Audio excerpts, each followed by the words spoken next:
ध्यानेन सदृशं पवित्रमिह विद्यते तत्स्वयं योगसंसिद्धः कालेनात्मनि विन्दति।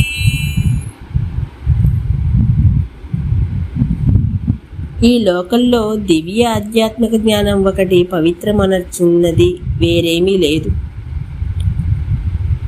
చాలా కాలం యోగ సాధనతో అంతఃకరణ శుద్ధి సాధించిన తరువాత కాలక్రమంలో ఈ జ్ఞానం సాధకుని హృదయంలో పొందబడుతుంది.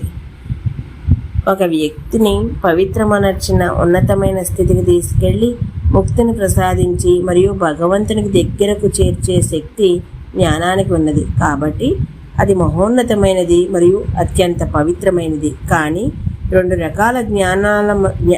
రకాల జ్ఞానం మధ్య వ్యత్యాసం తెలుసుకోవటం అవసరం.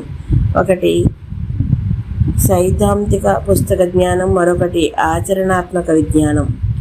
వేదశాస్త్రాలను చదవటం మరియు గురువు గారి ప్రవచనాలు వినటం ద్వారా ఒక రకమైన జ్ఞానాన్ని సంపాదించవచ్చు. కానీ ఈ పుస్తక జ్ఞానం సరిపోదు. ఎప్పుడూ వంటశాలలోకి వెళ్లకుండా వంట పుస్తకాన్ని బట్టి పట్టినట్టు అన్నమాట. ఇటువంటి వంట పుస్తక జ్ఞానం మన ఆకలి తీర్చడానికి ఉపయోగపడదు. అదేవిధంగా మన గురువు గారి దగ్గర నుండి ఆత్మ